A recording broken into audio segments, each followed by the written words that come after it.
कहानी की शुरुआत में हम एक बड़े से महल के अंदर एक प्रिंस को देखते हैं जिसे अपनी दौलत और खूबसूरती पर काफी घमंड था और वो हमेशा दूसरे लोगों को नीच नजरों से देखा करता था। यह प्रिंस इतना ज्यादा बिगड़ा हुआ था कि वो अपने महल के अंदर सिर्फ खूबसूरत लड़कियों को अंदर आने की इजाजत देता था। और एक रात जब प्रिंस पार्टी के दौरान महल के अंदर खूबसूरत लड़कियों के साथ डांस कर रहा होता है, तभी बाहर तेज तूफान आ जाता है। अब उस तूफान में होने वाली बारिश से बचने के लिए एक गरीब बूढ़ी औरत इस महल के अंदर आ जाती है और वो बूढ़ी औरत शहजादे को एक गुलाब का फूल देती है। लेकिन प्रिंस उस बूढ़ी औरत के बदसूरत चेहरे को देखते हुए उस गुलाब के फूल को जमीन पर गिरा देता है और उस गरीब बूढ़ी औरत के चेहरे का मजाक उड़ाते हुए हंसने लगता है। वो बूढ़ी औरत प्रिंस को काफी समझाने लगती है कि खूबसूरती कभी भी इंसान के चेहरे पर नहीं बल्कि उसके दिल में होती है। लेकिन प्रिंस उसकी बातों पर ध्यान नहीं देता और लोगों के सामने उस बूढ़ी औरत को बुरा भला कहने लगता है। यह देखकर वो बूढ़ी औरत समझ जाती है कि प्रिंस के दिल में रहम नाम की कोई चीज नहीं है। इसलिए वो बूढ़ी औरत अचानक अपना रूप बदल लेती है और एक खूबसूरत लेडी में बदल जाती है। दरअसल वो बूढ़ी औरत एक जादूगरनी थी जो एक बूढ़ी औरत का रूप लेकर प्रिंस के पास आई ताकि वह प्रिंस के दिल के बारे में जान सके। और वो समझ गई कि प्रिंस के दिल में गरीब लोगों के लिए प्यार बिल्कुल भी नहीं है। अब जाकर प्रिंस की अक्ल ठिकाने आ जाती है और वो घुटनों पर आकर उस जादूगरनी से कहता है कि मुझे माफ कर दो। लेकिन अब जादूगरनी प्रिंस को कहाँ माफ करने वाली थी, क्योंकि कुछ देर पहले जब जादूगरनी ने प्रिंस से रिक्वेस्ट की कि प्लीज ये गुलाब का फूल एक्सेप्ट कर लीजिए, तब प्रिंस ने जादूगरनी के चेहरे का मजाक उड़ाते हुए उसके फूल को ठुकरा दिया था। इसीलिए अब वो जादूगरनी गुस्से में आकर अपने जादू से प्रिंस को जानवर यानी बीस्ट बना देती है। साथ ही प्रिंस को जितने भी लोग जानते थे वो जादूगरनी उन लोगों के दिमाग से प्रिंस को भुला देती है। यहाँ पर हमें ये पता चलता है कि उस जादूगरनी ने प्रिंस को जो फूल दी थी वह कोई आम फूल नहीं था बल्कि वह एक जादुई फूल था। और उस फूल को एक्सेप्ट न करने पर जादूगरनी ने प्रिंस को श्राप दे दिया जिससे वह एक जानवर में बदल गया। और यह श्राप तभी खत्म होगा जब प्रिंस को उस फूल की आखिरी पंखुड़ी गिरने से पहले किसी से प्यार हो जाए और वह भी प्रिंस से प्यार करे। लेकिन उस फूल के आखिरी पंखुड़ी गिरने से पहले अगर किसी ने प्रिंस से प्यार नहीं किया तो प्रिंस हमेशा के लिए इसी रूप में रह जाएगा और वह दोबारा कभी इंसान नहीं बन पाएगा। अब काफी साल गुजर जाते हैं लेकिन उस महल में कोई भी अपना कदम नहीं रखता क्योंकि उस जादूगरनी ने लोगों के दिमाग से प्रिंस और महल को भुला दिया था। अब यहाँ सीन शिफ्ट होता है उस महल के पास वाले गांव पर जहाँ हम एक लड़की को देखते हैं जिसका नाम बेल है। बेल को किताबें पढ़ना काफी पसंद है और आज भी वह एक नया किताब खरीदने के लिए जा रही है। बेल के फादर एक डिजाइनर हैं और वह अपनी बेटी बेल से काफी ज्यादा प्यार करता है। इसी गांव में गैस्टोन नाम का लड़का भी रहता है। गैस्टोन बेल को काफी पसंद करता है और वह बेल से शादी करना चाहता है। लेकिन बेल ऐसा बिल्कुल भी नहीं चाहती थी क्योंकि गैस्टोन एक धोखेबाज इंसान था और वह अक्सर गैस्टोन को इग्नोर कर देती।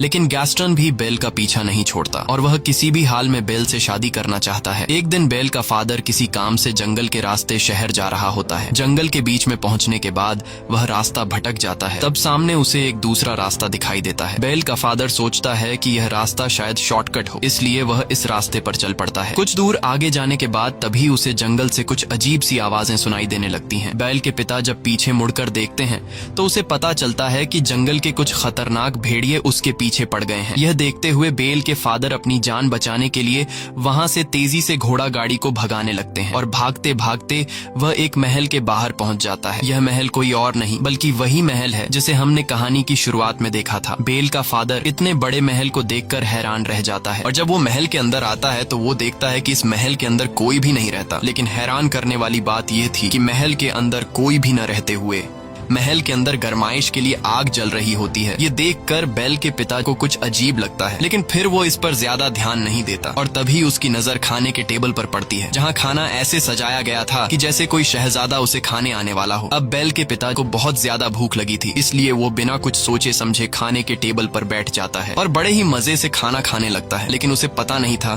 कि कुछ देर बाद उसके साथ कुछ ऐसा होने वाला है जिससे उसका होश उड़ने वाला था। और जब बेल का पिता मजे से खाना खा रहा होता है तभी अचानक टेबल पर रखा कप बेल के पिता के करीब आता है और हैरान करने वाली बात यह थी कि वह बेल के पिता से बातें करने लगता है। ये देखकर बेल के पिता बहुत ज्यादा घबरा जाते हैं और वहां से भागने लगते हैं। अब यहाँ पर सवाल यह उठता है कि वह कप आखिर कैसे बोल रहा था। दरअसल यहाँ पर जितनी भी चीजें पड़ी हुई थी वो पहले कभी इंसान हुआ करते थे, लेकिन जादूगरनी के श्राप की वजह से ये सभी के सभी चीजों में बदल गए।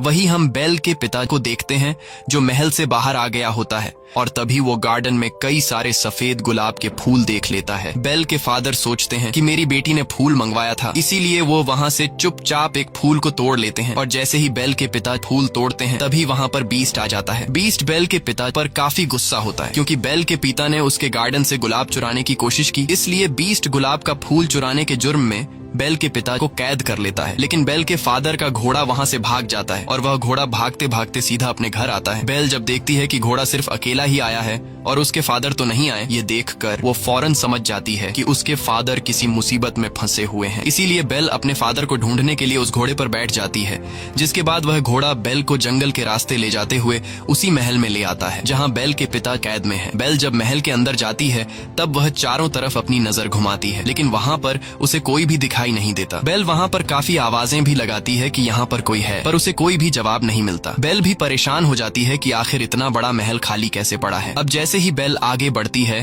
तभी उसके कानों में लोगों की आवाजें सुनाई देती हैं, लेकिन हैरान करने वाली बात यह थी कि उसे कोई भी दिखाई नहीं दे रहा था। दरअसल ये वही घड़ी और कैंडल स्टैंड बातें कर रहे थे। अब जब बेल उस घड़ी और कैंडल स्टैंड के करीब आती है तभी ऊपर से बेल को अपने पिता की चिल्लाने की आवाज सुनाई देती है, जिसके बाद वह फौरन ऊपर वाले फ्लोर पर चली जाती है जहाँ उसे अपना फादर एक कोठरी के अंदर बंधा हुआ दिखाई देता है। बेल के फादर उसे जल्दी जल्दी में बताते हैं कि यह सारा महल जिंदा है, इसीलिए जितना जल्दी हो सके तुम यहाँ से भाग जाओ, कहीं ऐसा ना हो कि वह बीस्ट तुम्हें देख ले। बेल पूछती है कि कौन सा बीस्ट, जिस पर बेल के फादर बताते हैं कि वह बीस्ट बहुत ही ज्यादा खतरनाक है। मैंने तुम्हारे लिए यहाँ से सिर्फ एक फूल तोड़ा था, जिसकी सजा के तौर पर उस बीस्ट ने मुझे यहाँ उम्र भर कैद में डाल दिया। बेल के पिता बेल से कहते हैं कि तुम जल्दी से यहाँ से भाग जाओ, नहीं तो वह तुम्हें भी पकड़ लेगा। अब इससे पहले कि बेल वहाँ से निकल पाती तभी वहाँ पर बीस्ट आ जाता है, जिसे देखकर बेल काफी घबरा जाती है क्योंकि वह बीस्ट बहुत ही ज्यादा डरावना लग रहा था। लेकिन बेल अपने डर पर काबू रखते हुए बीस्ट को ऐसा दिखाती है कि जैसे वह बीस्ट से बिल्कुल भी नहीं डर रही। बेल कहती है कि मैं अपने फादर से मिलना चाहती हूँ, लेकिन बीस्ट बेल को अपने फादर से मिलने से मना कर देता है। तब बेल बीस्ट से कहती है कि तुम कितने जालिम इंसान हो जो एक गुलाब का फूल तोड़ने की वजह से तुमने मेरे फादर को उम्र भर की कैद की सजा सुना दी। मेरे फादर ने सिर्फ एक फूल ही तो तोड़ा है और ऐसा करने के लिए मैंने ही उनसे कहा था, इसलिए तुम्हें मुझे कैद करना चाहिए। लेकिन बीस्ट बेल की बात मानने से इनकार कर देता है और कहता है कि मैं तुम्हें तुम्हारे फादर से मिलने के लिए कुछ देर तक दरवाजा खोल रहा हूँ, इसलिए तुम्हें अपने फादर से आखिरी बार जो भी कहना है कह दो, क्योंकि अगर यह दरवाजा एक बार खुल गया और बंद हो गया तो दोबारा कभी भी नहीं खुलेगा। यह कहते ही बीस्ट सेल का दरवाजा खोल देता है। बेल जल्दी से अंदर जाकर अपने फादर को गले लगाती है और बड़ी ही चालाकी से अपने फादर को बाहर धक्का दे देती है, जिसके बाद वो खुद उस सेल का दरवाजा अपने पीछे बंद कर देती है। अब बीस्ट ने जैसे कहा था कि एक बार अगर यह दरवाजा खुल गया और फिर बंद हो गया तो दोबारा कभी नहीं खुलेगा, इसलिए अब वो बीस्ट बेल के फादर को अंदर नहीं डाल सकता था। बेल के फादर कहते हैं कि तुमने ऐसा क्यों किया? तब बेल अपने फादर से कहती है कि तुम्हारा बाहर रहना ज्यादा जरूरी है। इसके बाद बेल का फादर वहाँ से जाने लगता है और अपनी बेटी से कहता है कि मैं जल्दी ही तुम्हें छुड़ाने के लिए मदद लेकर आऊंगा। और अब बेल यहाँ पर कैद हो जाती है। लेकिन जैसे ही बीस्ट वहाँ से जाता है तभी एक घड़ी और एक कैंडल दोनों बेल के पास आते हैं। दरअसल यह कभी इंसान हुआ करते थे, लेकिन जादूगरनी के श्राप की वजह से अब यह दोनों घड़ी और कैंडल में चेंज हो चुके थे। अच्छी बात यह थी कि यह इंसान के जैसा ही सब कुछ कर सकते हैं, जैसे चलना, बोलना, हंसना या फिर इंसान की तरह कोई भी काम करना। वो घड़ी और कैंडल स्टैंड दरवाजा खोलकर अंदर आ जाते हैं और बेल से बातें करने लगते हैं। ये सब देखकर बेल घबरा जाती है और बेल को कुछ समझ नहीं आ रहा होता कि यह सब क्या हो रहा है। यहाँ कैंडल स्टैंड बेल से कहता है कि घबराओ मत और हमारे पीछे आओ। बेल अब किसी तरह हिम्मत जुटाकर उनके पीछे जाती है और वो दोनों बेल को एक लग्जूरियस रूम के अंदर ले आते हैं और बेल से कहते हैं कि तुम यहाँ रह सकती हो। लेकिन जब इस बात की खबर बीस्ट को लगती है तब उसे काफी गुस्सा आता है, इसीलिए वह घड़ी और कैंडल स्टैंड को काफी डांटने लगता है। लेकिन वो दोनों कहते हैं कि शायद यही लड़की है जो हमें उस श्राप से आजाद करवाएगी, इसलिए वो कैंडल स्टैंड और घड़ी बीस्ट से कहते हैं कि तुम्हें उस लड़की के करीब जाकर उसे इम्प्रेस करना चाहिए। वो बीस्ट से कहते हैं कि जाओ और इस लड़की से बातें करो, उसे खाने के लिए इन्वाइट करो और उसे अपने प्यार के जाल में फंसा लो। ये सब सुनकर बीस्ट गुस्सा हो जाता है और कहता है कि क्या तुम दोनों पागल हो चुके हो? मैं इतना गिर चुका हूँ कि अब मैं एक चोर की बेटी को खाने के लिए इनवाइट करूं और उसके साथ बैठकर खाना खाऊंगा। बीस्ट कहता है कि ऐसा कभी भी नहीं हो सकता, लेकिन जब सारे लोग उसे कहते हैं कि तुम्हें इस लड़की को खाने पर इनवाइट करना होगा, तब वह मान जाता है, क्योंकि इस महल के अंदर जितने भी लोग कैंडल चेयर, घड़ी और चीजें बने हैं, उसका जिम्मेदार सिर्फ और सिर्फ बीस्ट है। क्योंकि अगर वह उस दिन उस बूढ़ी औरत से वह फूल खुशी खुशी ले लेता तो आज इन लोगों की हालत इस तरह नहीं होती। अब यहाँ बीस्ट बेल के रूम का दरवाजा खटखटाकर उससे कहता है कि तुम मेरे साथ खाना खाओगी, लेकिन इसे तुम कोई रिक्वेस्ट मत समझना। ये सुनकर बेल उससे कहती है कि क्या तुम पागल हो? तुमने पहले मेरे फादर को बंदी बनाया, फिर मुझे कैद कर लिया और अब मेरे साथ खाना खाने के लिए पूछ रहे। ऐसा कभी नहीं हो सकता। ये सुनकर बीस्ट गुस्से से दरवाजे पर जोर जोर से पीट कर बोलने लगता है कि चाहे जो भी हो जाए तुम मेरे साथ खाना खाकर ही रहोगी। लेकिन बेल कहती है कि मैं भूखी ही क्यों न मर जाऊं, पर मैं तुम्हारे साथ खाना कभी नहीं खाऊंगी। यह सुनकर बीस्ट का गुस्से से बुरा हाल हो जाता है और कहता है कि ठीक है, तुम्हारी यह ख्वाहिश भी पूरी होगी, अब मैं तुम्हें भूखा ही मारूंगा। वह कहता है कि इसे कोई भी खाना मत दो और इसे भूख से मरने दो। यह कहकर बीस्ट वहाँ से चला जाता है। अब यहाँ घड़ी, कैंडल और बाकी चीजें काफी उदास हो जाते हैं, क्योंकि उनका श्राप से आजाद होने का मौका जाया हो चुका था। यहाँ पर हम देखते हैं कि बीस्ट उसी गुलाब के फूल के पास जाता है जिसकी आखिरी पंखुड़ी गिरने के बाद महल के अंदर मौजूद सभी लोग मर जाएंगे। यहाँ बीस्ट देखता है कि इस फूल की बहुत सारी पंखुड़ियां टूटकर नीचे गिर गई हैं। ये देखकर बीस्ट बहुत ज्यादा उदास हो जाता है, क्योंकि इस फूल से पहले ही कई सारी पंखुड़ियां गिर चुकी होती हैं और अब बस कुछ ही पंखुड़ियां रह गई होती हैं। ये वही जादूगरनी का दिया हुआ मैजिकल फूल होता है जिसकी आखिरी पंखुड़ी गिरने से पहले अगर किसी लड़की को बीस्ट से प्यार नहीं हुआ तो बीस्ट के साथ साथ वो श्रापित लोग जो इस वक्त गाड़ी, टेबल, अलमारी और कैंडल स्टैंड में बदले हैं, यह लोग हमेशा के लिए मिट जाएंगे। वहीं दूसरी तरफ हम देखते हैं कि बेल का फादर वापस अपने गांव आ चुका है। वो सभी लोगों से कहने लगते हैं कि मेरी बेटी की जान खतरे में है। जंगल के पास एक महल है जहां पर एक बीस्ट रहता है और उसी बीस्ट ने मेरी बेटी को कैद करके रखा है। ये सब सुनकर वहां पर मौजूद सभी लोग बेल के पिता पर हंसने लगते हैं और उसकी बात पर कोई भी यकीन नहीं करता। लेकिन गैस्टन, जो कि बेल से शादी करना चाहता था, इसीलिए वो बेल के फादर को इम्प्रेस करने के लिए कहता है कि मैं तुम्हारी बातों पर यकीन करता हूँ, मैं तुम्हारे साथ जाऊंगा तुम्हारी बेटी को बचाने के लिए। जिसके बाद गैस्टन और उसका एक साथी बेल के फादर के साथ जंगल के रास्ते से होते हुए बेल के पास जाने लगते हैं। अब रात के अंधेरे में बेल का फादर जिस रास्ते से महल तक पहुंचा था, वो रास्ता अब बेल का फादर भूल चुका होता है और उसे वो रास्ता नहीं मिल रहा होता। ये देखकर गैस्टन को काफी गुस्सा आता है और वो बेल के फादर से कहता है कि तुम्हारा दिमाग खराब हो गया है, यहाँ कोई भी बीस्ट नहीं रहता, तुमने फिजूल में मेरा टाइम जाया किया। साथ ही साथ गैस्टन बेल के फादर से यह भी कह देता है कि मैं तुम्हारी बेटी से प्यार करता हूँ और मैं तुम्हारी बेटी से शादी करना चाहता हूँ। लेकिन बेल के फादर उससे कहते हैं कि मेरे जिंदा रहते हुए ऐसा कभी नहीं हो सकता। इस बात पर गैस्टन को काफी गुस्सा आता है और वो बेल के फादर को पंच मारकर नीचे गिरा देता है। इसके बाद वो बेल के पिता को एक पेड़ के साथ बांध देता है और उसे वहीं मरने के लिए छोड़कर वहां से चला जाता है ताकि भेड़िए इसे मार दें, क्योंकि यह भेड़ियों का इलाका था। लेकिन ऐसा कुछ नहीं होता और अगली सुबह हम देखते हैं कि बेल के पिता के पास एक लेडी आती है जिसका नाम अगता था। अगता को गांव से निकाल दिया गया था। यहाँ अगता जब बेल के फादर को बंधा हुआ पाती है तब वो बेल के फादर को छुड़ाकर उसकी जान बचा लेती है। वहीं दूसरी तरफ हम महल में बेल को देखते हैं जिसके पास चाय का कप मिलने आता है और बेल से कहता है कि बीस्ट कोई बुरा इंसान नहीं है, बल्कि वो दिल का बहुत ही अच्छा है। इसके बाद वो सभी चीजें बेल को अपने साथ एक दूसरे रूम में ले जाते हैं जहाँ वो बेल को खाना खिलाते हैं। यहाँ बीस्ट आकर जब ये सारी चीजें देखता है तो वो चुपचाप वहाँ से चला जाता है। अब जब बेल वापस अपने रूम में सोने के लिए आती है तब उसे पास में ही एक दूसरा रूम दिखाई देता है, जिसे देखकर बेल बिना कुछ सोचे समझे उस रूम के अंदर चली जाती है और यह वही रूम होता है जिसके अंदर वो मैजिकल फूल रखा गया था। बेल उस फूल के करीब जाती है और जैसे ही उस फूल को छूने वाली होती है तभी वहाँ पर बीस्ट आ जाता है और वो बेल को डांटते हुए कहता है कि तुम्हें अंदाजा नहीं है कि तुम क्या करने वाली थी। अगर इस फूल को कुछ हो जाता तो हम सबकी जान चली जाती। बीस्ट गुस्से में आकर उससे कहता है कि चली जाओ यहाँ से और दोबारा मुझे अपनी शक्ल मत दिखाना। बीस्ट के जोर से चिल्लाने की वजह से बेल रोते हुए महल को छोड़कर जाने लगती है। इस दौरान महल की श्रापित चीजें बेल को रोकने की काफी कोशिश करते हैं, लेकिन बेल कहती है कि अब मैं इस महल में एक सेकंड के लिए भी नहीं रुकूंगी और वो घोड़े पर बैठकर जंगल के रास्ते जाने लगती है।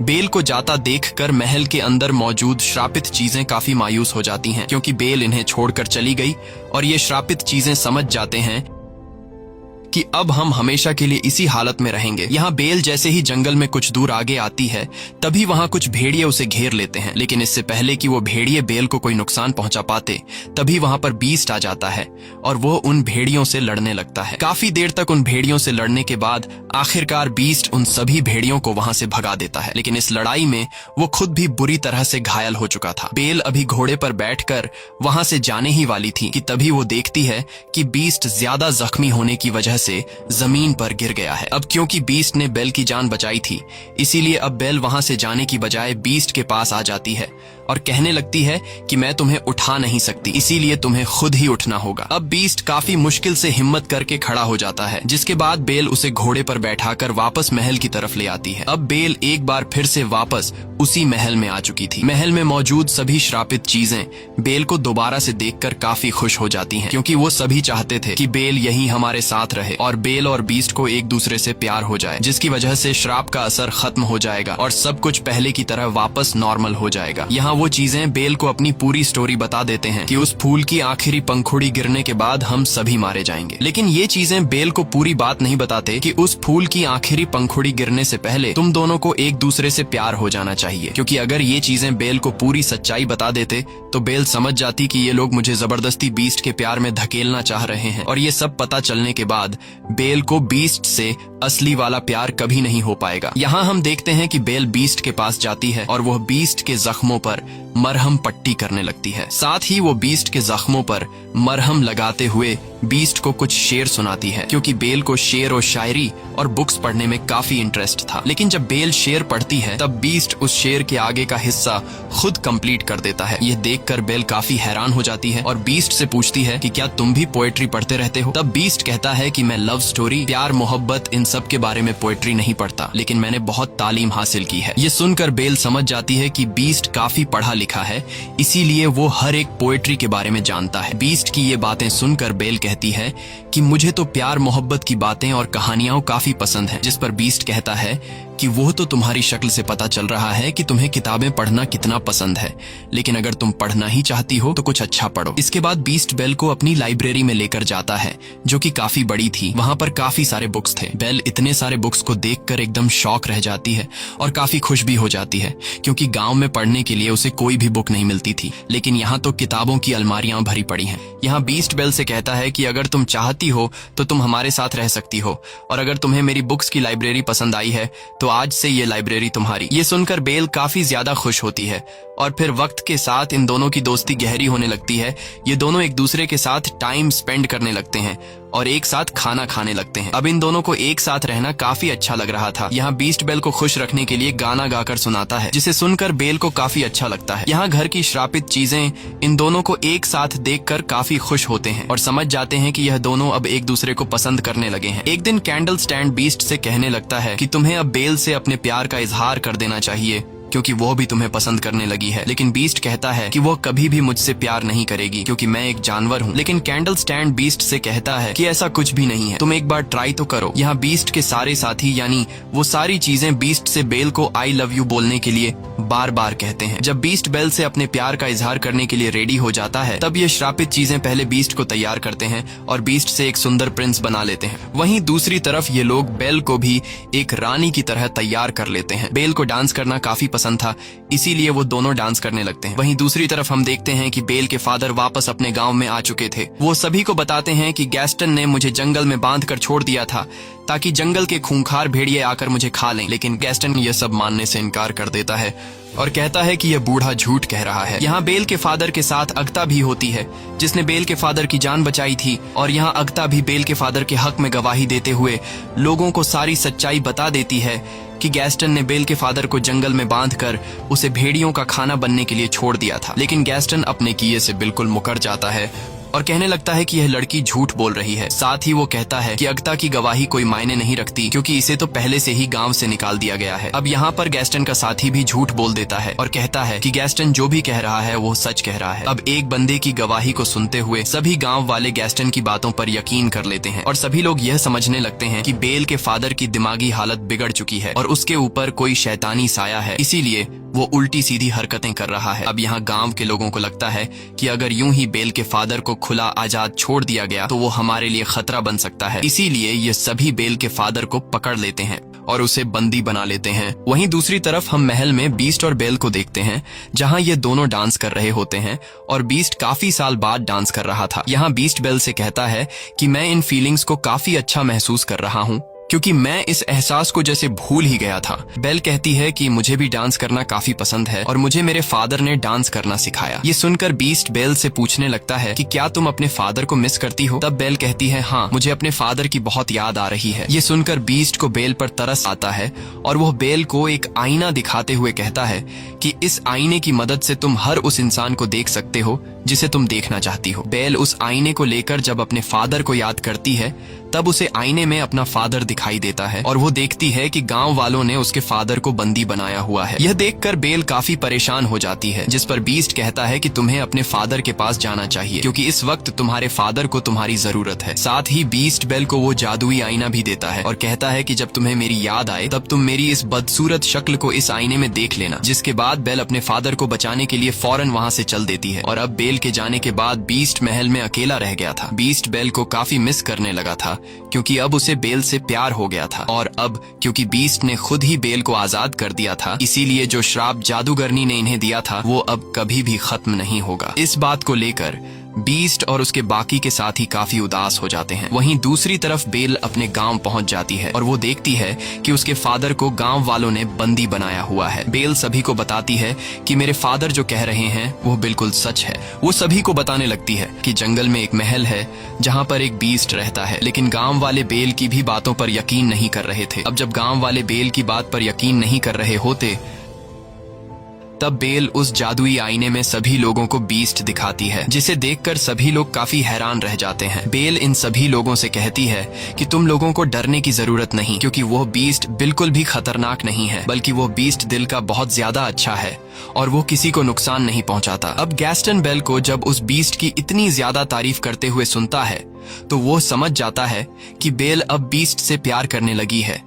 और इस वजह से गैस्टन जेलस फील करता है। इसीलिए वो सभी गांव वालों को भड़काने की कोशिश करता है कि उस बीस्ट ने बेल पर ब्लैक मैजिक कर दिया है, जिस वजह से वो भी अपने फादर की तरह बातें करने लगी है। इसके बाद गैस्टन गांव वालों से कहता है कि बेल पर ब्लैक मैजिक होने की वजह से वो हमें नुकसान पहुंचा सकती है, इसीलिए बेल को भी उसके फादर के साथ बांध दो। जिसके बाद गांव के लोग बेल को उसके फादर के साथ बांध देते हैं। यहाँ गैस्टन गांव के सभी लोगों को उकसाता है कि हम सभी को मिलकर उस महल में जाना चाहिए और उस बीस्ट को जान से मार डालेंगे। अगर वो नहीं मरा तो वो हमारे गांव आकर हम सभी को मार डालेगा। यहाँ गांव वाले उसकी बातों में आ जाते हैं और पूरा गांव बीस्ट को मारने के लिए महल की तरफ चल पड़ता है। दरअसल गैस्टन बीस्ट को मारने के लिए गांव वालों को इसलिए उकसाता है क्योंकि वह बीस्ट को मारकर उसके महल पर कब्जा करना चाहता था और खुद को उस महल का प्रिंस बनाना चाहता था। यहाँ हम देखते हैं कि बेल भी किसी तरह करके खुद को छुड़ा लेती है और वह भी महल की तरफ निकल पड़ती है। वहीं गांव के लोग बीस्ट को मारने के लिए महल तक पहुंच जाते हैं